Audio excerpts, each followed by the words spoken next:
All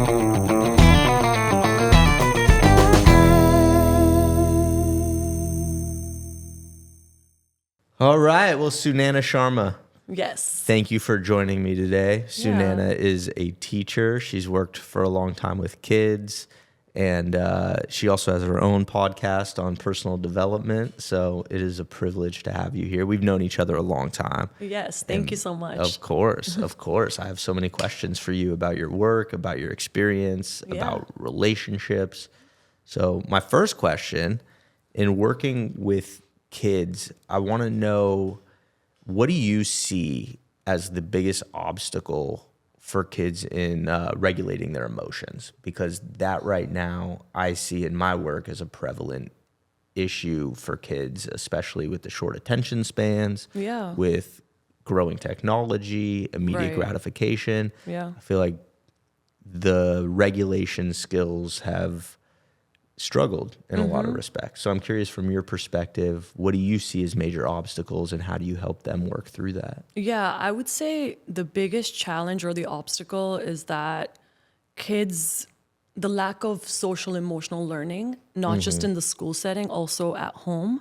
And obviously each child is unique and we don't really know as teachers what's happening at home.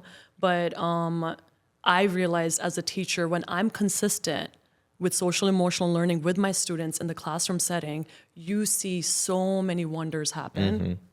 Kids' behavior starts shifting, and when they have consistency, when they have a certain schedule, and when you're able to like really have these restorative justice settings in the classroom setting where they're able to like share their feelings, and when I create a safe space for them, that allows them to be open and authentic. And I've had a really good response from parents saying like, thank you so much for doing all these like awesome things in the classroom setting, where kids are crying to me and sharing where I feel jealous or I feel hurt when this happens, or my self-esteem is really low and my parents are so focused on academics. Like I've never shared my feelings before. And then they would run up to me and say, Miss Sharma, can you please do that again in class? Can we please have a social emotional lesson? So just being consistent with that, and that will be a total game changer for them to regulate their emotions and build confidence, self-esteem, and goes on and on. So safety, consistency, structure. Yes. How can parents do that more at home? Because That's you a really good mentioned question. doing it in the school setting. Yeah. But at home also is a big, I mean, how do you navigate parents that might not have experience with that? Yeah, I would say something simple as starting with your child reading a simple social emotional book. Go to Barnes & Noble, pick up a nice book. Let's say your child is struggling with empathy. Pick up a simple book, like depending on what grade level they're at, like first grade, second grade, and then read to them every single day, and then ask them questions about, how do you think this girl feels? Like putting yourself in the other person's shoes, and bullying, and like talking about all of these topics and having them share freely will naturally and organically shift their mindset to feel more comfortable and share with you, and just through conversations. And that's what I would tell a lot of parents. Yeah. It's about, number one, consistency. Number two, just being able to read a book to your child and then see if the child retains it, and have them give you feedback and share information through dialogue, conversations, wisdom. And I think that will stick with them, because kids are like sponge. Yeah, absolutely. I'm curious, and I mentioned technology a minute ago, but from your experience, what role does technology play in this, in the sense of, has that proven to be a big obstacle for kids to regulate, or has it also been an obstacle for them to connect with parents? In your experience in the classroom, or what you see with kids, what role does technology play in, their well-being, their overall well-being? Yeah, I would say, first of all, monitor your child. I would have a lot of students come up to me and say, second and third graders, Miss Sharma, I was on the phone. I was on my phone until 11 p.m. at night or 12 a.m. at night. And I feel like if parents don't address these issues with their child at such a young age, then this will carry on. And socially, emotionally, and regulating their emotions would show up during the classroom setting. They would get into arguments with their peers because they didn't get enough sleep, and then they're so addicted to technology, so they would say, oh my goodness, can I go on the laptop, can I go on the Chromebook? And I would have kids coming up to me every 10 minutes asking me these questions, and I'm like, no, because there's structure in the classroom setting. So I would really put that focus on parents and say, hey, can you please do something similar at home, just so the child has some sort of structure, not just in the classroom setting, but also at home. Because if the kid is going home and he or she's on his iPad for hours and hours, that's not really serving them in any way. And I would say technology is great if you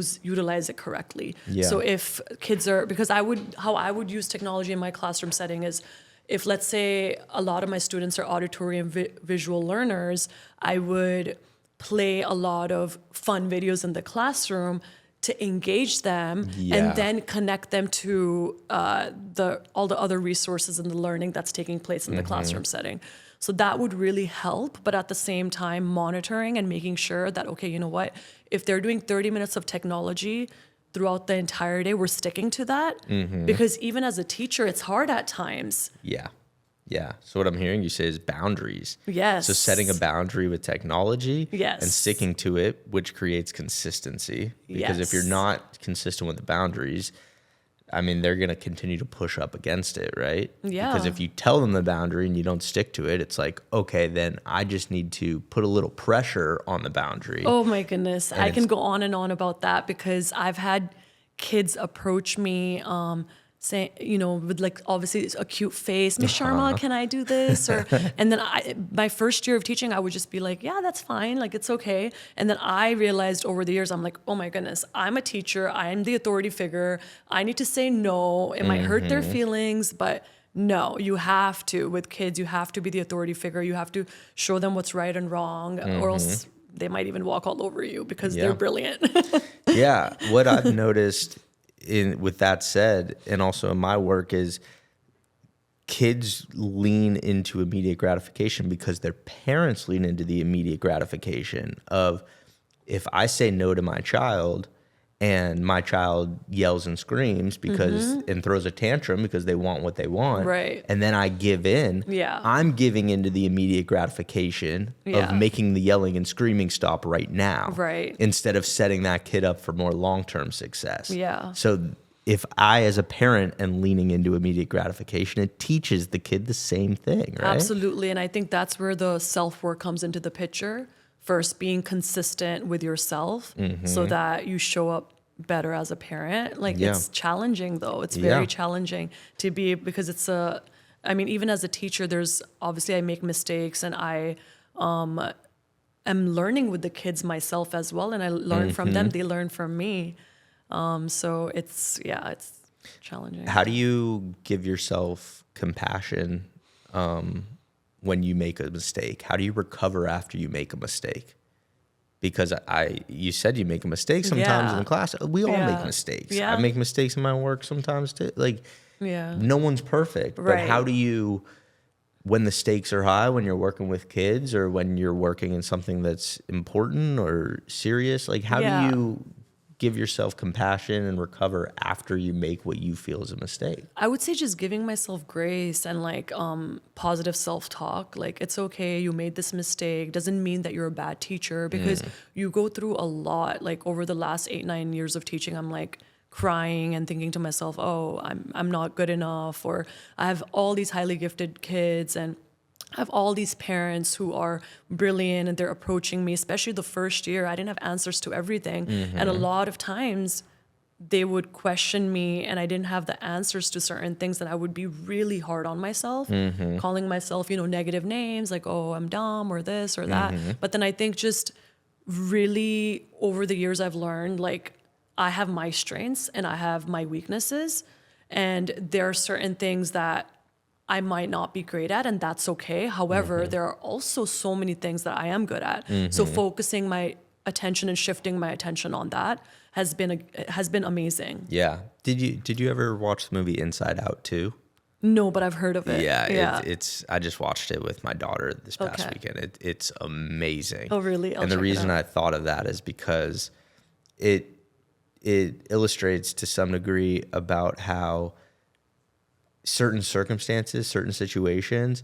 So if I make a mistake and then I tell myself I'm stupid, then that one instance then becomes a core belief of mine. And if my core belief is I'm stupid, then it actually impacts my actions. Because if I then think I'm stupid, it's like, okay, maybe I don't study for the test at all because it's like, what's the point? I'm stupid anyway.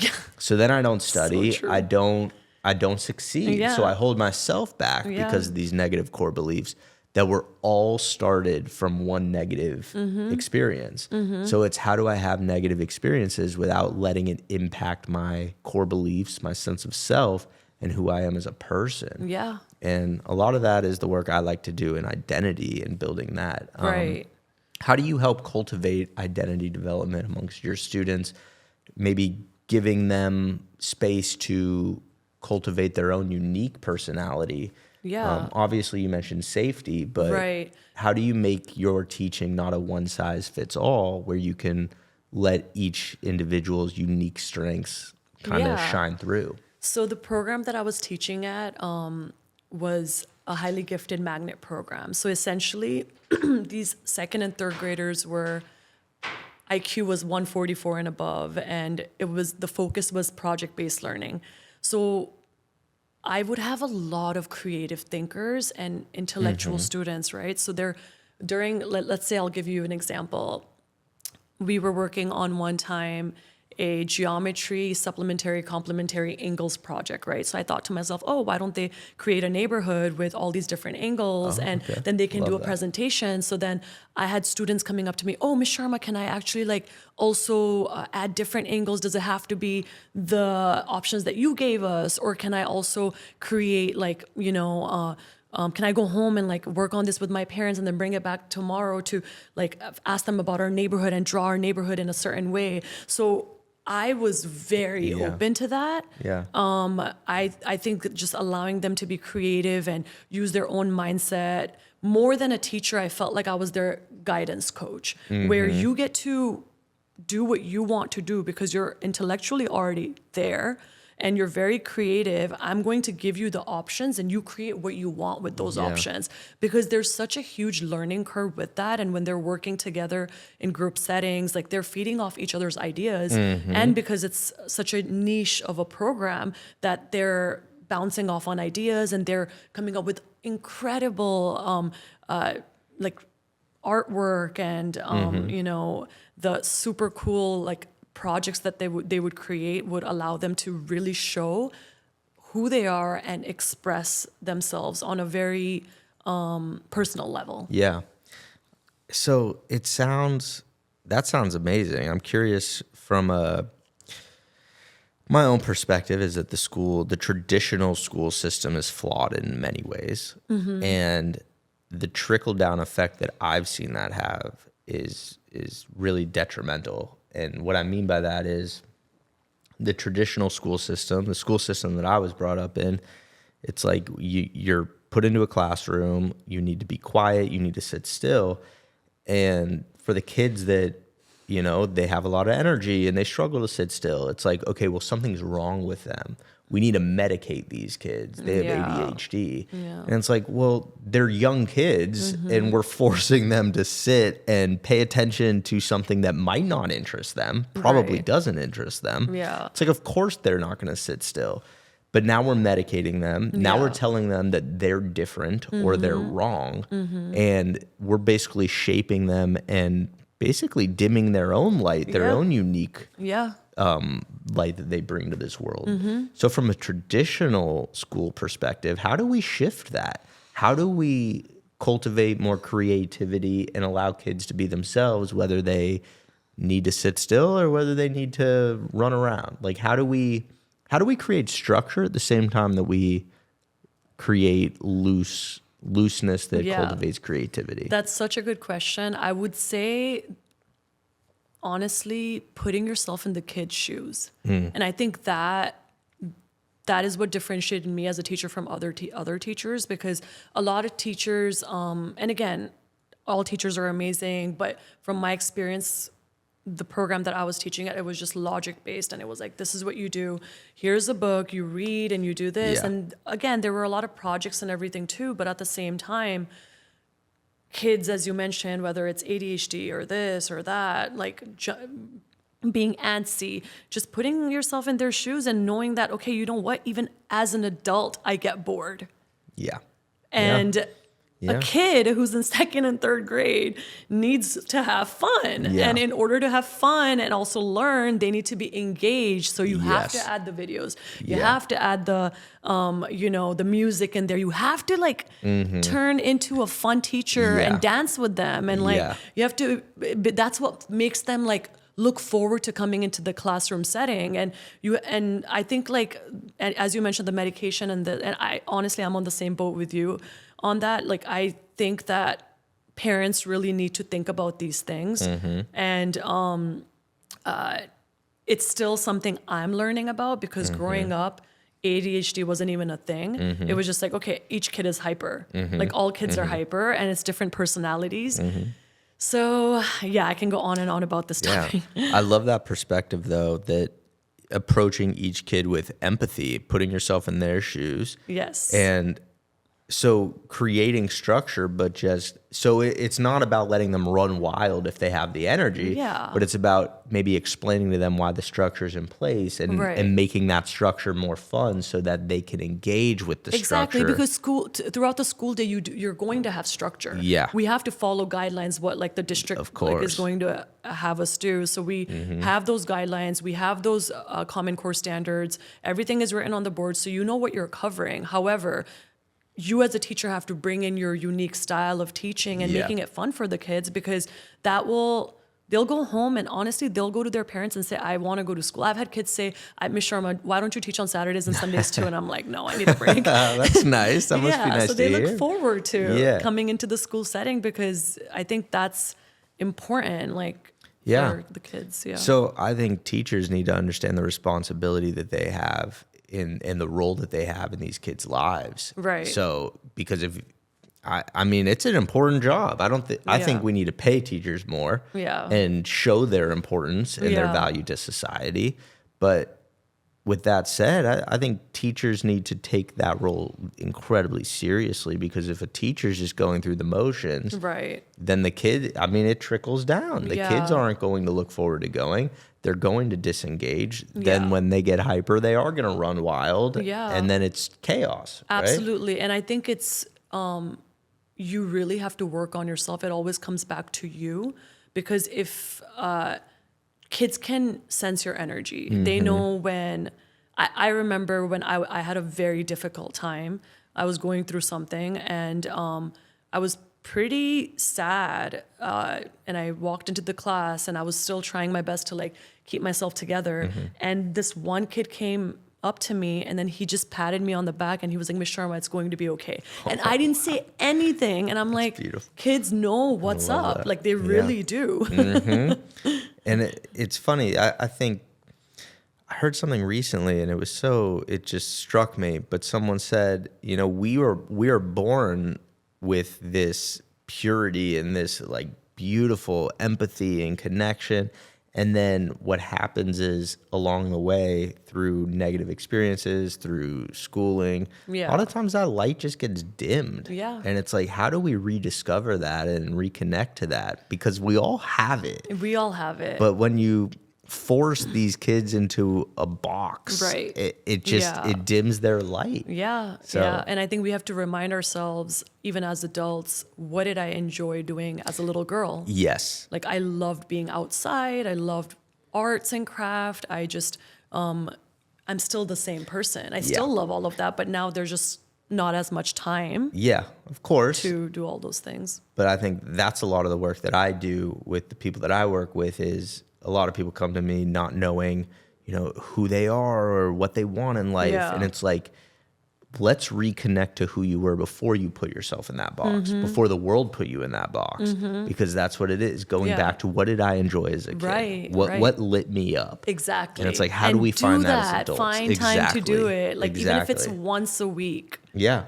I recently bought myself an Xbox. I haven't played video games in years, but I remember, I remember as a kid playing, and it lit me up. Obviously, I have kids now. It's I don't get to play on the Xbox for hours and hours, but I like to throw on the Xbox every once in a while just to like bring me back to that feeling as a kid of just playing a game and just it doesn't always have to be productive or work oriented or is this going to make me money or is this going to be time spent with my kids and my wife. It's like sometimes it's nice to just have that you time where you could reconnect to that feeling that you had as a kid of just it reminded freedom. me as you're saying like you playing Xbox and everything. I used to love watching cartoons and even until this day, like Hey Arnold and Rugrats, if they pop up on TV, I'm like, oh my goodness, like, should I be embarrassed that I still like this? No, it's nostalgic and it was fun and it like reconnects you to that just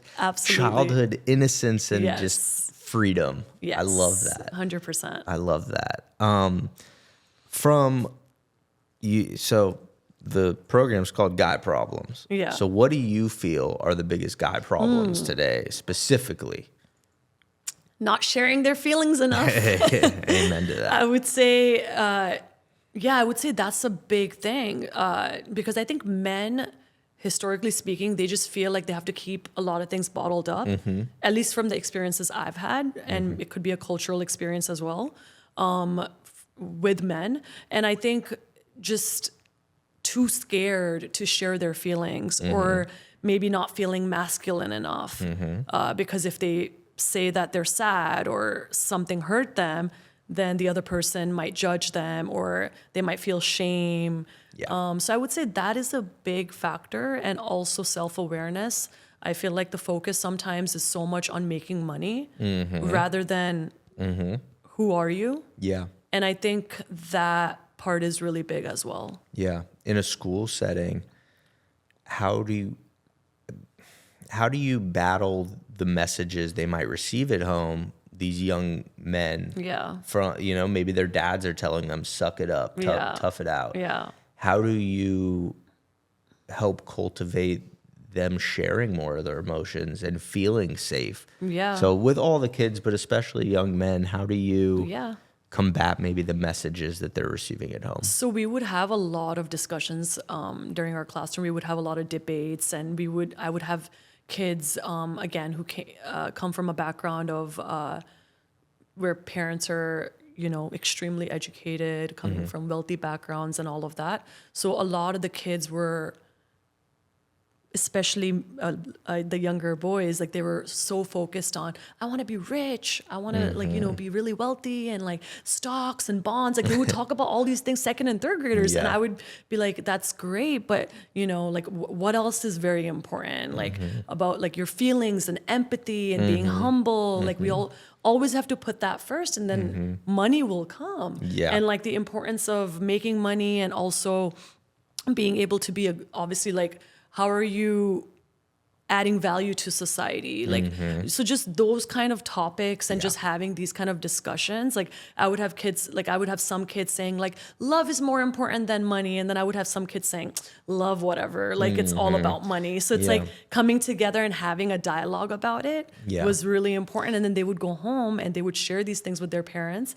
And parents would be very happy because I would email them in advance, letting them know, hey, these are the topics that we talked about today. This randomly came up, so just letting you know. Love that. So it puts them in a position to provide that positive reinforcement instead of their kid comes home and they're like, no, that's wrong. And most parents were extremely supportive, and they loved they loved knowing what's going on in the classroom setting so they can continue the dialogue at home.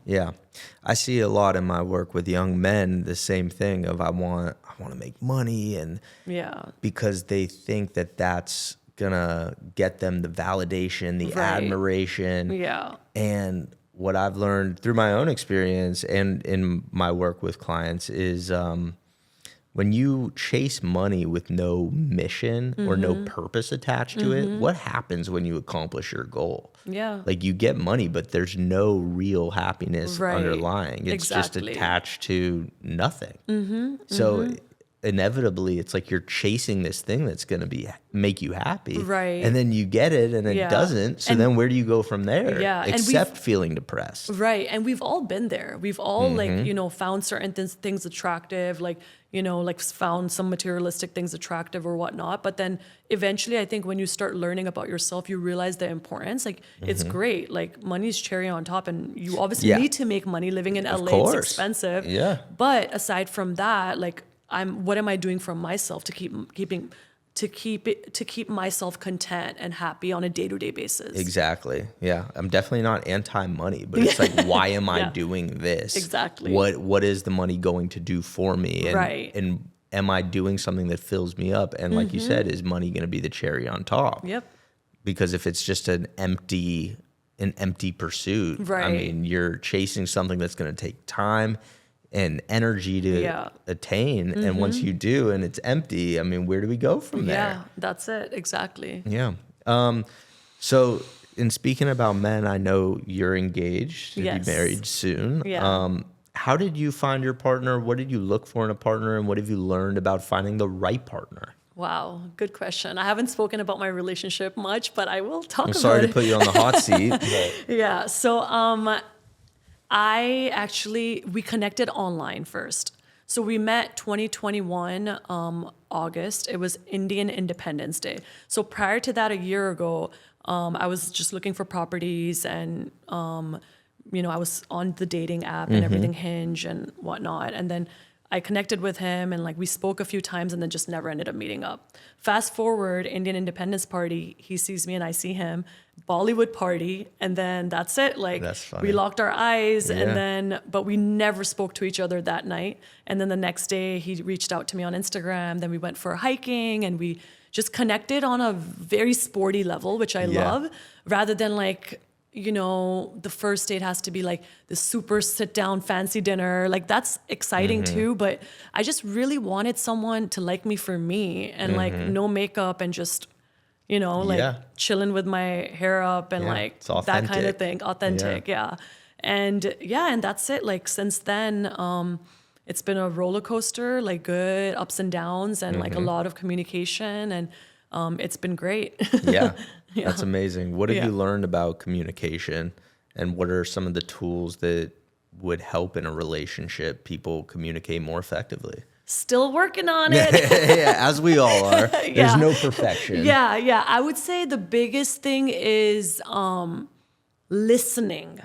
Listening, not just only to respond, because a lot of times we're just like, oh, like he said this, so like I'm going to say this and I'm going to one up him, but it's like, no, it doesn't work like that, because you have to put the ego aside, and you have to really talk to your partner authentically, organically, in a way where you have your listening ears on, and you validate them as you're talking to them.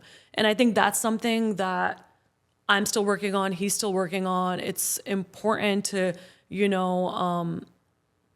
keep your calm at all times, which is the toughest thing to do at times, because if you're spending a lot of time with a person, then you're going to get annoyed of them. Yeah. And it's like, how do I avoid those triggers? Or if I am triggered, how do I regulate to not let it impact my communication? Absolutely. Yeah. Okay. And regulating can be challenging, especially if sometimes you're not, like the other person doesn't really see your perception or perspective at times.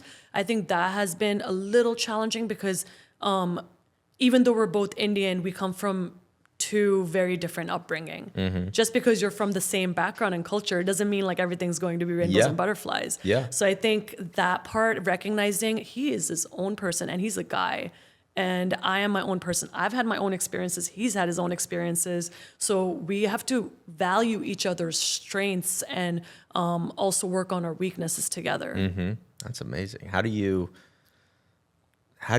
put the ego aside?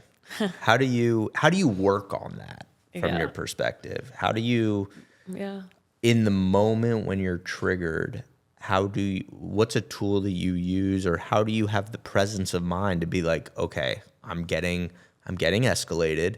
How do I slow myself down so that I could hear? What works for you?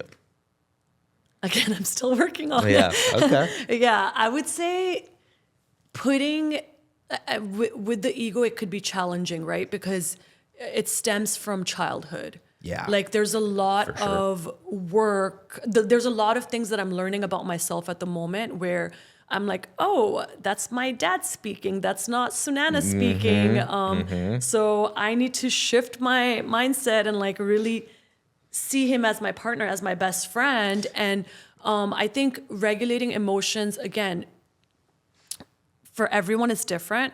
For me, what I realize what works the best is like, I love taking bubble baths. So it's like anytime I'm like super pissed off or angry or something, I'm like, I'm going to go do my own thing, disappear for 15, 20 minutes. And then when you come back, you're a calmer person. Yeah. But again, being consistent with that, because that's not something that anyone is taught. I'm learning it now because this is my first like official adult relationship, I would say. Yeah. So it's hard. It's hard. It's really hard. Yeah. In my work, I try to help clients simplify the process, because I think if I'm triggered, and even if I have a tool belt with like 20 tools on it, if I'm triggered, I'm going to be like, which tool? And I'm going to be overwhelmed, and I'm going to choose none of them, because I just get so... You're triggered at that point. Yeah. Like they attacked you, and like all the tools that you have, like what do you do with them? Because right now you want to respond. Exactly. It's like, no. So I try to help each client find one or two that it just is like,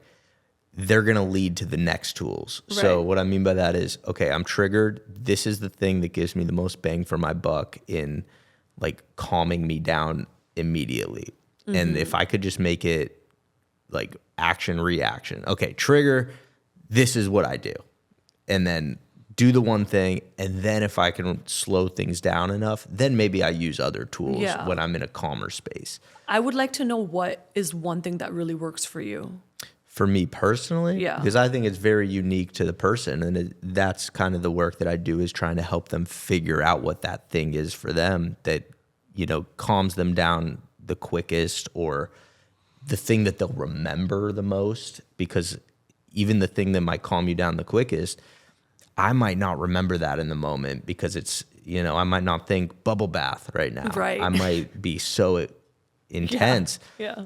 To me, I think breathing is the easiest, just because you could do it anywhere. Like, people don't need to know that you're doing it. I don't need to take a break in order to do it. So for me personally, I think that's probably my favorite. Okay. Because I don't have to think so much. You're always breathing. So it's like, okay, I am getting escalated. Let me take a second and just breathe through it. And I have different techniques. Some people like box breathing. Some people like the 4-7-8s. I kind of do my own mix of, it depends on the situation. But I think breathing for me is my first. And then once I'm able to slow things down, then I'm like, okay, can I resume the conversation? Should I use a different tool to, you know, slow things down even more? Maybe I remove myself and go, you know, exercise for intense 15 minutes to just kind of get my energy out. Some people like baths. Some people like, I might go take a shower. For me, that works. Some people like the opposite, kind of an ice bath. Kind of shocks the nervous system and is able to help you regulate. So it depends, but everyone's got their own. But for me, I'd say breathing is the first. Yeah. And then from there, I just go from there. Nice. And then I think like questioning myself also helps. Like what just took place. Yes. And really understanding like, why did that trigger me so much? Yeah. Like where's this wound coming from? Like, is it childhood, or is it, why am I so bothered, and why am I feeling the sense of jealousy or insecurity and self-esteem going down right now? Because it could be, you know, a previous trauma that you've been through that pops up out of the blue. So I think just addressing that and labeling that is very 100%. beneficial. I think it's so important to reflect on what just took place and why was I triggered. Like understanding the information will help you work through it in the future. Right. So that response time gets quicker and quicker of, okay, I know I'm getting triggered. I know it's this trauma response. Right. Like I've been here before. Yeah. I know how to work through it. Right. So it's all information. But for me personally, I can't even get to the reflection state until I've maybe breathed through it For sure. and regulated myself. Totally. And then I could reflect from a more objective standpoint instead of just that fiery, intense, Right. like Yeah. anger or sadness, whatever the intense emotion is. Yeah. Yeah. Absolutely. Where did you learn all of this? Because like you said, we're not taught this in schools. I wasn't taught this growing up. Where did you get your information? How did you figure out what works for you? Through being hurt. Yeah.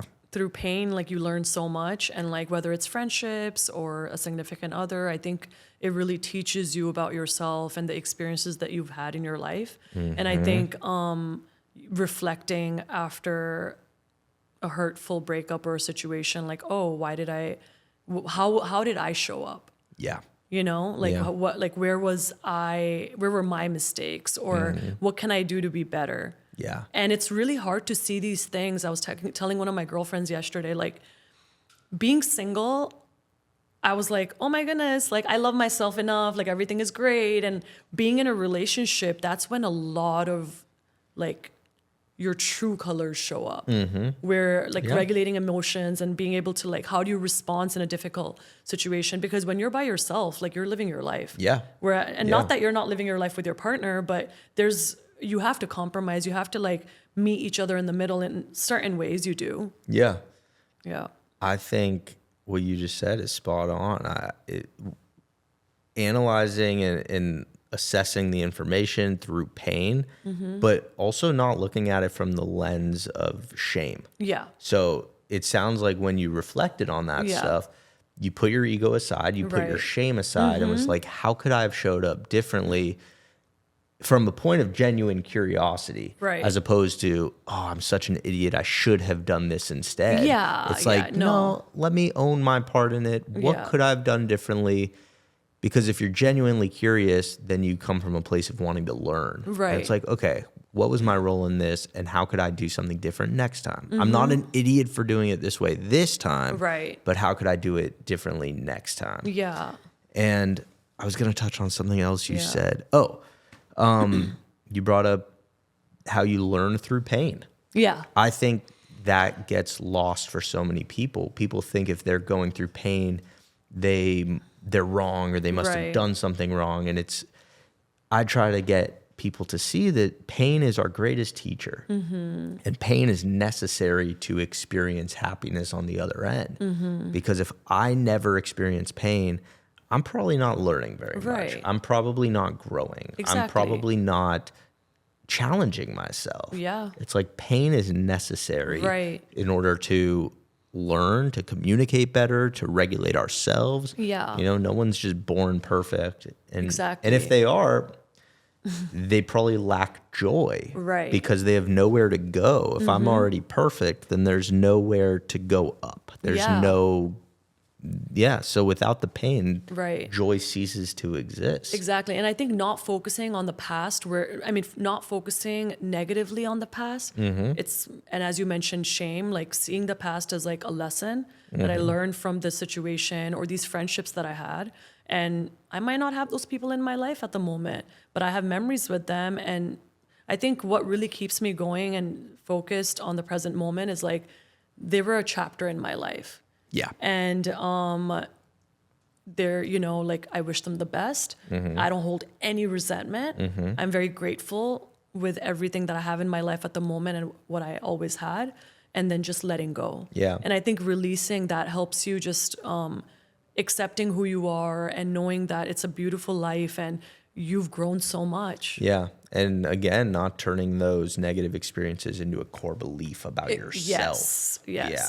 And that's hard. It's hard to like unlearn that as well, because For all sure. these negative core beliefs, like whether it's family or friends or relationships you've had, we hold all this negativity inside. And I think it really makes us, lowers our self-esteem and confidence level. And I think just coming out of that stronger and knowing that, okay, this was one experience that I had, and Yeah. I have so many good qualities, and I need Yeah. to focus on that. Yeah. And I think just reminding yourself every single day, like, what are my good qualities and what do people love about me? Not everyone can, like, be walking on the street and make you laugh. Like, Yeah. sometimes I do that. So that's Yeah. a great, Yeah. great quality I have, Yeah. I just had a guy the other day, older man, like I was walking out of the nail shop, and like he looked at me and he was like, you look so happy. He's like, not everyone smiles at you here in LA anymore. And I'm like, oh, and he's like, Yeah. you just made my day. And Yeah. that made my day in return. It's contagious. Exactly. Yeah. Exactly. So just recognizing your Yeah. qualities. Yeah, recognizing your qualities. And I think another part of that is also realizing that people that might be giving you feedback about negative qualities about yourself, it's like humanizing them and understanding maybe they have their own agenda, or maybe they're Right. hurt. Of course. Maybe their feedback isn't valid. Yeah. So what I'm getting at is, I think a lot of kids, I see it is, if they grow up with abusive parents, or parents that just are negligent or neglect them, I think a lot of times they formulate core beliefs of, I'm not good enough. Yeah. I'm an idiot. I'm this. Yeah. Because the thought is, my parents know better, or my Right. parents are this authority figure, and therefore it must be true. And I think as we grow up, we have to humanize our parents and realize that they're Yeah. coming from a place of their own pain. Right. And just because they say it doesn't mean it's true. Yeah. And I'm not saying don't listen to your parents. Parents, I think, can provide structure. Of course. So I'm not saying let it be a free for all, Yeah. but also humanize them in the sense of, if my parent tells me, you're an idiot, it's like, yeah. do I need to believe that about myself? Right. But then if someone is telling you like that you're an idiot every day, it stays with Yeah. you, and you're like, shoot. For like, sure it What does. do? I have to spend a lot of my adult life, adult time to unlearn that. And deconstruct And it deconstruct and that. understand. And it's Yeah. very hard. Everything we're talking about is very hard. Yes. But that's the journey, is learning to deconstruct those things Right. and question it Yeah. instead of just accepting it as truth. Right. And also laughing about it. I feel like now I see my parents like, oh, this is the reason why dad is okay. Like, I can see his upbringing and Yeah. my mom and everything. And I think when you see that from a positive standpoint, you also have compassion for them. Yes. And you learn eventually to not take what they're saying as a personal attack. Yeah. It's like, okay, you know what? They are a little overbearing. They love me so much. And that's why it's protection. Yeah. Protecting their little girl, Yeah. who I will be forever. Yeah, it's empathy Yeah. and accepting them for who they are. Right. And which is ultimately what we want in return as well. So it's kind Exactly. of like, be the difference you want to see in the world. If you want empathy and acceptance from the people around you, Yeah. it's like, try to give that to them as well, along with course. compassion. Yeah. And I know we've talked a lot, even before this, about negativity, negative messages that we receive. And we talked before about toxic work environments. Oh, yeah. So tell me a little bit about how people can navigate that. Because I think the context in which we were talking was, as a young kid who's maybe working for the first time, or just graduated college, or is in school and working through it, we feel as young kids like there's these authority figures that are the bosses, and Right. and they know better, and I need this job. And a Yeah. lot of times we sacrifice our own self-respect, our own Right. self-worth Yeah. to try to make it work. Yeah. And I think we put up sometimes in a toxic work environment with toxicity that we don't necessarily have to put up with, but we don't feel as though our voice is strong enough to say anything. Right. So what's your experience with toxic work environments, and how can people navigate that more effectively? Yeah. I would say, as you mentioned, a lot of people get stuck.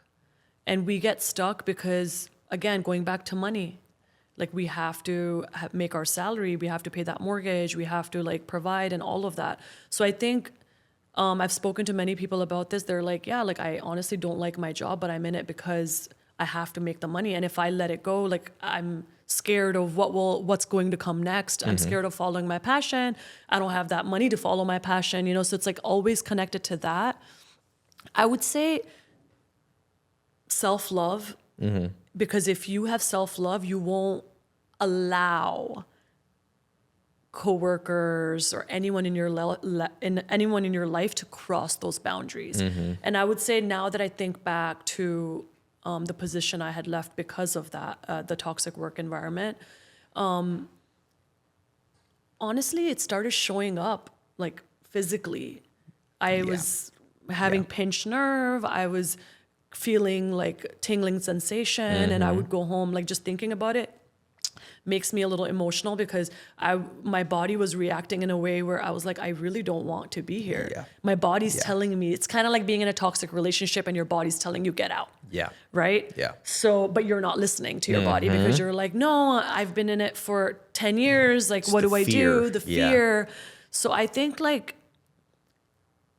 owning your truth, like being authentic with yourself so you can be authentic with the other person, because you can't change anyone around you. Yeah. You can only change yourself, right? So recognizing that, internalizing that, and speaking up when you need to, rather than being scared like, oh, they're going to shut me down. Yeah. And I think for the longest time, I used to be scared, like, oh, I'll be shut down, and I was shut down, or you can't do this. Everything was rejected. So eventually you're just left by yourself. Yeah. So I think just being able to express yourself in a work environment is very important. Obviously, professionally, you have your boundaries, but show up as you are. Yeah. That's the best advice I can give. Yeah. I think to your point, it's about controlling what we could control. And I think if we find ourselves in a toxic situation, whether it's at work or in a relationship, it's communicating what is violating our boundaries, communicating it from a point of empathy and compassion, but still saying, hey, this wasn't okay with me. Right. Moving forward, can we do it this way? Yeah. Because that hurt me. That doesn't feel good. Yeah. And then communicating the boundary in an effective way. Right. And then if the boundary continues to be crossed, Then you have to. Then you have some decisions to make, right? Yep. About Exactly. I need space. I need to do this instead, or I need to leave entirely. I think it's tricky though. Again, everything that we're talking about is not easy. It's not It is easy. really, really hard work, but the work is worth it from my point of view. Yeah. And I think like every toxic situation, whether it's working in a certain environment or again, going back to relationships, I think you really understanding that it made you who you are at this given moment.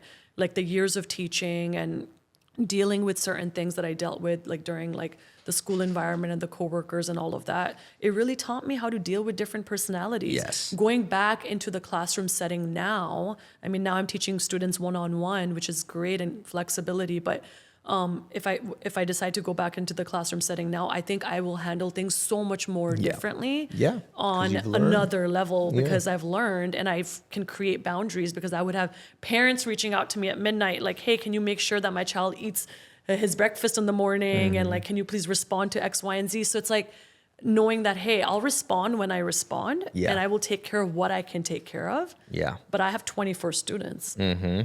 Yeah, it's not feasible to do everything for everyone. Yeah. And what I've noticed is even in bringing it back to immediate gratification versus long-term gratification, if I violate my own boundary or give in right now, it's like, okay, I'm avoiding the confrontation of today, but in order to do that, I am betraying myself in the long term because I'm doing something that I don't really want to do and that feels bad to me, but I'm doing it just to not experience confrontation in this moment. And the more we betray ourselves, I think that's what leads to depression, anxiety, suicidal thoughts, all of these negative emotions and long sustained feelings. So I think the point here is to understand your boundaries and to enforce them as uncomfortable as that might be, because it's better to experience confrontation in the moment than to Right. portray yourself. Yeah, and I think back to it sometimes. I'm like, what if I had known what I know now, first year of teaching, but then things would be very different, and I wouldn't go through the growth that I have gone through. So Yeah. it's like You learn through the pain. You learn through the pain. Yeah. What's the best piece of advice you've ever received? You are enough as you are at this given moment. Like, you will evolve, you will change, and that will happen, and it will take place at a certain point, but you are enough right now. And just internalize that. Yeah. Thank you, Sunaina. Yeah. Where could the people find you? Instagram, The Love Atlas, and YouTube, The Love Atlas. Thank you so much for joining me. We'll have to have you on again. You are a treasure chest of Thank you. of info, and you really help a lot of people. And that gentleman that told you that you were smiling, you were happy, that is something I've always noticed about you. That it really is contagious. Yeah. Like, you are a dancer at heart. Like, you dance like no one's watching, and it really brings joy to the people around you. Thank you so much. Thank you for joining me. Namaste. Namaste.